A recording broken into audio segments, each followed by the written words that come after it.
Hello! Today we are here to discuss Akropolis from Hachette Games. So, before we get into it, make sure you hit that subscribe button and the notification bell down there, because if you don't, it won't ring, and then you'll miss it, and you won't hear about future games coming up. So, this game was a 2022 release. It actually released at Origins, sold out. They had it at Gen Con. Again, it's sold out. So it just recently hit retail, and it's already sold out. It's got Which isn't surprising. No. It's a Board Game Geek rating of 8.0, Board Game Geek rank of 3,206. It's 2 to 4 player game, average length of 20 to 30 minutes, and that's probably about right. It was a pretty quick game. Yeah. Age 8 and up, designed by Jules Massaud. Art by Pauline Detraz. As I mentioned, it's published by Hachette Games and Gigamic. And it is got an MSRP. Interesting story here. At Origins, when it came out, it was $39.99, and it sold out every morning. It was sold out before like an hour or so into the day. At Gen Con, but when it came up, they actually reduced the price to $29.99.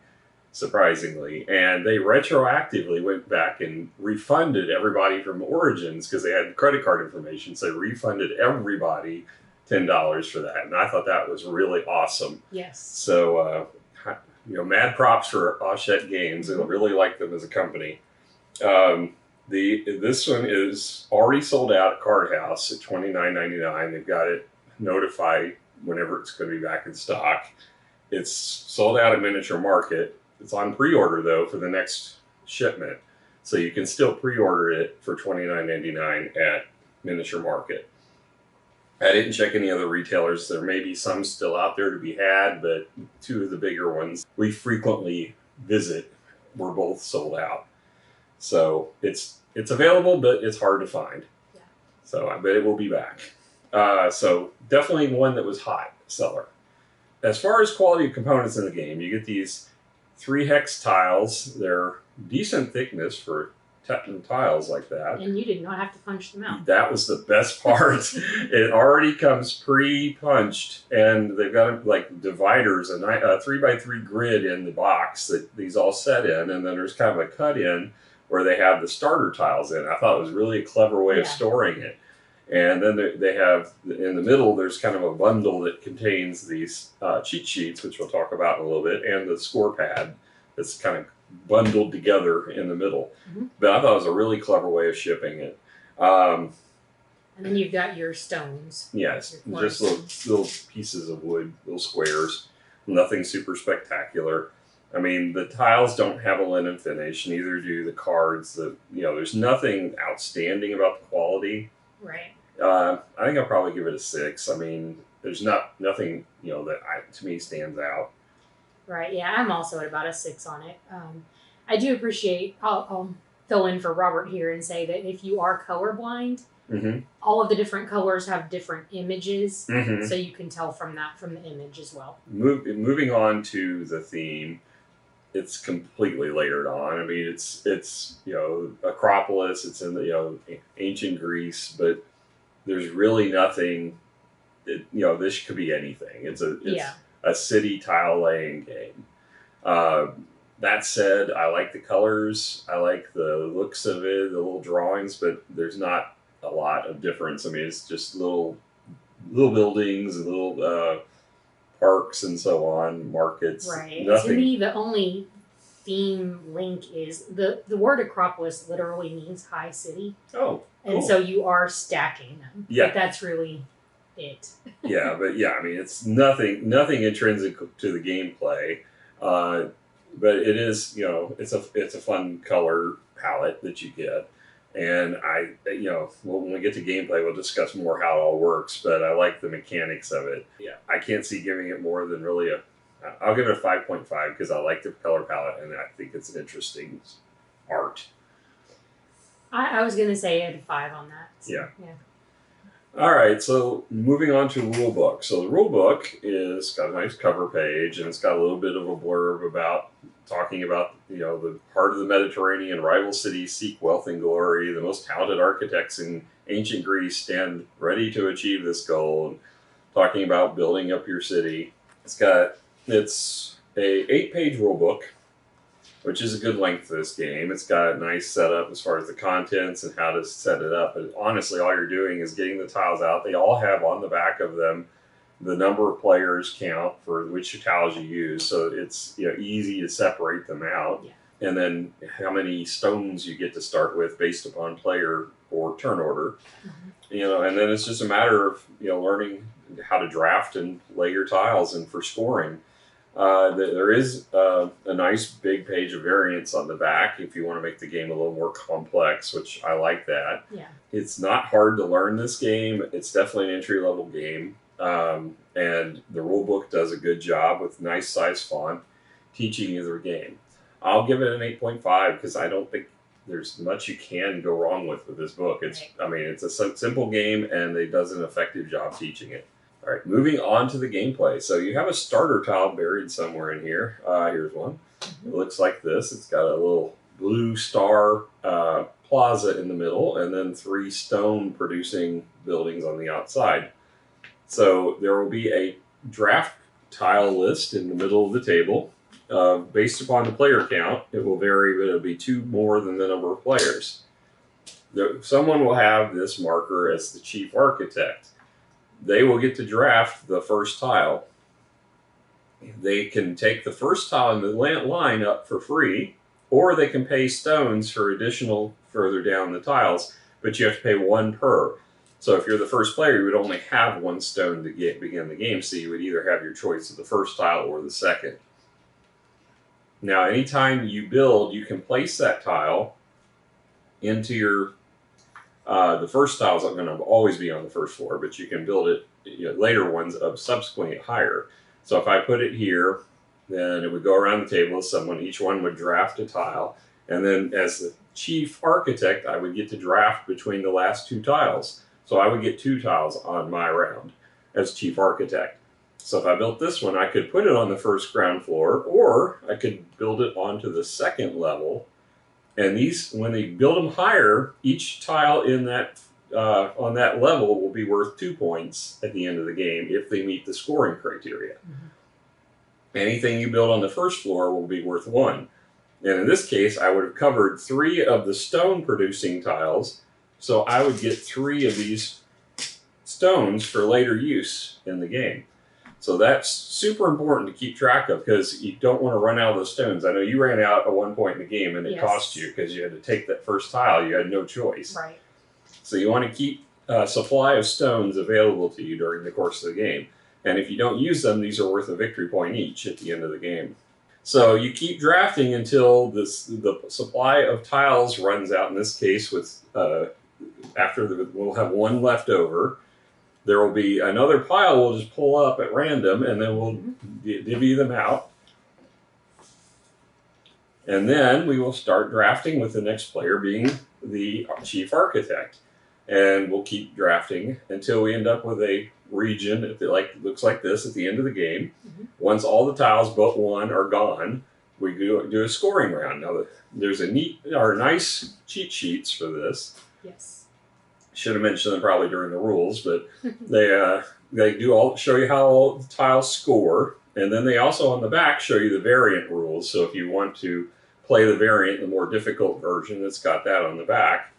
But basically, everything is accounted for on the score pad, and you are marking down. You count the number of tiles that meet the scoring criteria. So in the case of blue, you want all of your blues to be adjacent to one another, and you score your largest adjacent region. So for Miranda, when she played, that was one of the things she focused on. So she's got this almost river-like tile pattern going across her board of blue. So each 1 level is worth 1 point, each 2 level is worth 2, and each 3 levels worth 3, and so on. Now, anything you cover up is not going to score for you, so you want to make sure you don't cover up things that you want to consider as far as your scoring. So I believe she had she had 13 blue connections based upon the number of tiles plus the heights. Yeah. And then you multiply that times the number of these plazas that you have with stars in them. So each star is worth a multiplier. So for blue, all of them are 1-star plazas, but she has 3 of them.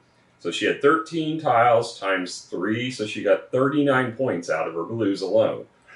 That was way more than we got. You got 16, I got 18. But each thing scores differently. So yellow, for example, you want to score your tiles that are separate. So you want to make sure all your markets are separate. If they're separated, you score them. So in her case, she had 5 yellows, but one of them was at a level 2, so she had 6 total points worth of yellow. And she had 4 stars on plazas, so she got 24 points for that. So it looked like she was going to run away with it at the beginning, but I came back and got her on some of the later ones. Reds, you score the number of reds that are on the perimeter. They can't have any, they can't be interior tiles, so you want to make sure they're on the edges. And then purples, you have to have them surrounded completely in order to score them. So, and that's where I lost points. I was 1 tile away from surrounding my other purple. Yeah, I had one where I had to choose because I had a red, and if I had surrounded the purple, I would have lost my red, and my red was on the higher level. Yeah. So I did opt against scoring that purple and just left the red, because I got a lot of points off my reds. Yes. And then the parks, they don't have a criteria. As long as you have a park, it scores. So it makes it a little easier with parks. But the multiplier for the parks is 3 if you get them. So I managed to get a lot of points off my parks because I had 2 of the 3 multipliers, and then I had a bunch of parks. So I managed to get 6 parks and 6 of the multipliers for 36 points. Mm-hmm. So there's a lot of ways to score this in this game, and I like that. But it's a very simple mechanism. You just draft and you place the tile. That's it. So it's an easy game to learn. It's an entry-level game, but you got to think about your scoring that you're going to get based on those multipliers. So you want to make sure you grab the multipliers when you can, make sure you can maintain your supply of stone, and make sure you get the colors that match your multipliers to gain the most bang for your buck, and try to get them elevated as high as you can. Mm-hmm. So there's a lot to keep in focus. I never got anything beyond level 2, but Miranda actually got two sections that were over 3. Yeah. So, and the scores for Miranda and me were pretty tight in this game, even though I had no 3s. So I think you can win lots of different ways. You can.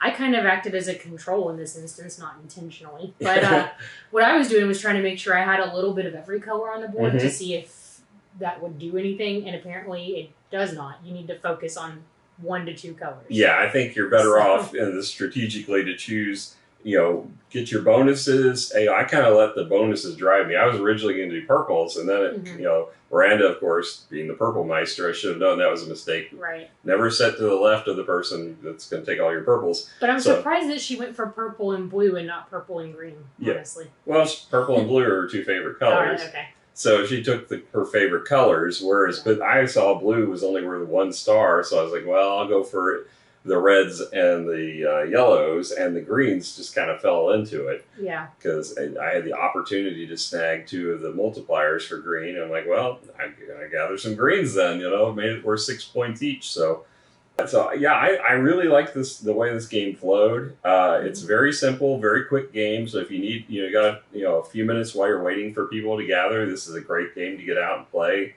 It's easy to get out. It's easy to put up. I'm probably okay with I'm probably about an 8.5 on this one. I think I'm going to get 8.5.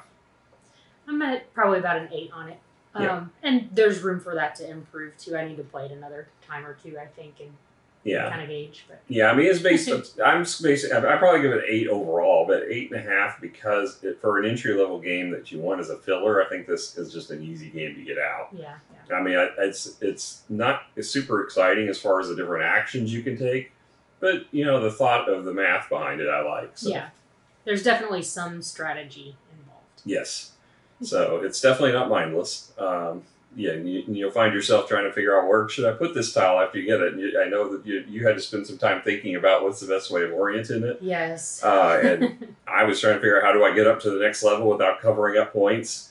So I tried to make as many. The problem I ran into was one of the tiles, I only had 1 choice available because I didn't have any stones. Mm-hmm. And if I turned it one way, my yellow was not isolated. If I turned it another way, my red was not on the edge. Yes. So, yeah. There's a lot of things you have to think about, and you don't think about that when you're just grabbing the tiles. I mean, Even when there's several in there, you have some stones. It's like, well, if I burn these stones, I might be in a bind next time. So, do I really need that one that's 3 out, or can I take one that's 1 out, or whatever? Yeah. So you got to think about those things. So I like that. So yeah, I think there's a lot of meat for a simple puzzle game. I can see why this sold out at Gen Con and Origins, and I know I've got a lot of friends that are really excited about this game. So. Matter of fact, I got a second copy of it for one of my friends, Andy, who's, I'm going to give it to him when I see him tomorrow. So, yeah, I mean, it's definitely a fun game. If you like puzzle games, if you like tile drafting games, this one is one you should check out. It should be in the stores soon. It's probably already been there and gone in many cases. Yeah. But I think from Hachette's post that it's supposed to be hitting retail in the next couple weeks again. So. Okay. All right, well, that's our thoughts on Akropolis. Tell us what you think if you tried it. In the comments below, we'd love to hear from you. I know a lot of people got a chance to play it at Gen Con and Origins, so let us know what you think. So until next time, bye. Bye.